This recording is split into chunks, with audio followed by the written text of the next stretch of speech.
बड़ोदरा शहर के 31 स्मशानों के निजीकरण के मुद्दे में कांग्रेस समिति की ओर से आज फिर एक बार उग्र विरोध जताया गया। दरअसल खासवाड़ी स्मशान के बाहर बड़ोदरा शहर कांग्रेस प्रमुख ऋत्विक जोशी, विपक्षी नेता चंद्रकांत श्रीवास्तव और साथ ही कांग्रेस पार्टी के अन्य अग्रणी और कार्यकर हाथ में प्लेकार्ड्स लिए हुए इकट्ठा हुए थे। हाय हाय के नारे लगाते हुए उपस्थित इन सभी की ओर से स्मशानों के निजीकरण के मुद्दे में विरोध जताया जा रहा था। ये विरोध बढ़ता जा रहा था तब पुलिस वहां पर पहुंची और पुलिस की ओर से कांग्रेस पार्टी के इन अग्रणी और कार्यकरों की गिरफ्तारी करने की कोशिश की। इस दौरान पुलिस और साथ ही कांग्रेस पार्टी के बीच में तू-तू मैं और घर्षण के दृश्य भी नजर आए थे। એવું છે રૂપિયા જ્યાં કમાવા મળે, ભ્રષ્ટાચાર કરવા મળે, આ બધી નીતિઓ એ જ છે। અંતિમ ક્રિયા કરવા પાછળ કોઈ પણ સાધારણ વ્યક્તિને તમે પૂછો કે કેટલો ખર્ચો થાય છે, એ 2,500 થી 3,000થી વધારે નહીં કહે, કારણ કે 1,500 રૂપિયાના લાકડા હોય અને છાણાના 800-900ના હોય, એટલે આમ મળીને 3,000 રૂપિયા ખર્ચો થતો હોય તો 7,500 રૂપિયા કઈ રીતે આપો છો તમે? પાછા શું કહે છે, જે અંતિમ ક્રિયા કરવા આવશે એને પૈસા નથી આપવાના। તો આ કોર્પોરેશન કોના પૈસા વડે ચાલે છે ભાઈ? લોકોના ટેક્સ રૂપિયા આવતા પૈસા વડે જ કોર્પોરેશન ચાલે છે ને। તો એમના જ પૈસા તમે એવું કહો છો કે નહીં ચાલે? અને કોઈ વ્યક્તિ એવું હોય છે કે જે વ્યક્તિ પોતાના પરિજનોને, પોતાના મા બાપ હોય, પોતાના ભાઈ બહેનોને એની અંતિમ ક્રિયા કરવા આવે ત્યારે એ પોતાના ખર્ચેથી કરે છે, 1 રૂપિયા બી નથી લેતા। કેટલાક લોકો દાન કરતા હોય છે। તમે બધી વસ્તુઓની અંદર ભ્રષ્ટાચાર કરો છો એ સાબિત કરી દીધું છે તમે।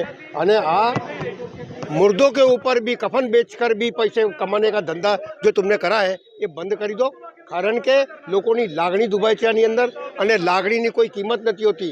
એટલે તાત્કાલિક જે નિર્ણય કર્યો છે એ બંધ કરો એવું મારું સ્પષ્ટ માનવું છે। છાણી નહીં, બીજા બધા એવા આ ટ્રસ્ટ આપણે જલારામ ટ્રસ્ટ બધા જ લોકો આની વિરોધમાં છે।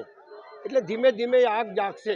વિરોધ આજે જે ખાનગી સ્મશાનો 31 એનો જે ખાનગીકરણ કર્યું છે સ્મશાનો, એનો વિરોધ છે।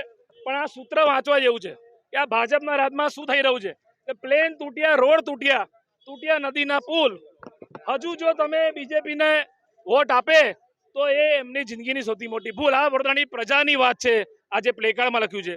તમે વિચાર કરો કે જીવતો માણસને, વડોદરાની પ્રજાજનોને, આ લોકોના રાજમાં સુખ શાંતિ નથી, પરંતુ મર્યા પછી જ્યારે સ્મશાનમાં અંતિમ ક્રિયા માટે આવે ત્યારે પણ જે નફો કમાવાની સંસ્થાઓને જે ખાનગી કોન્ટ્રાક્ટ આપ્યા છે એને સખત શબ્દોમાં વખોડીએ છીએ।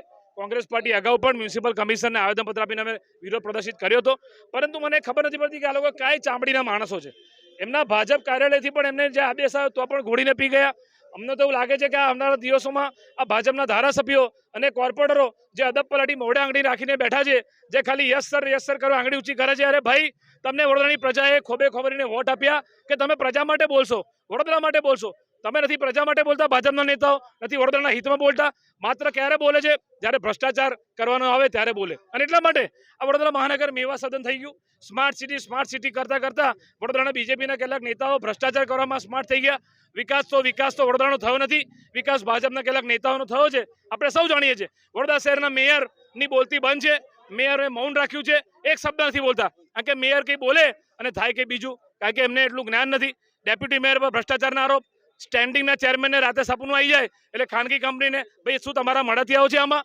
અને ધારાસભ્યો ચૂંટાયેલા અને સાંસદ, આ બધાને શું કહેવું? આ બધાને વડોદરાની પ્રજાએ 10-10, 20 વર્ષ નહીં 30-30 વર્ષ એક હતું શાસન આપ્યું। શરમ કરો ભાજપના નેતાઓ, ઢાંકણીમાં પાણી લઈને ડૂબી મારો, તમને શરમ ના આવતી હોય તો? તમે સ્મશાનને પણ નથી છોડ્યા। આવા વડોદરાના 31 સ્મશાન જે છે એ દરેક જગ્યાએ અલગ સ્મશાન પર અલગ દિવસે જઈને कांग्रेस पार्टी विरोध प्रदर्शन करसे, कार्यक्रम करसे।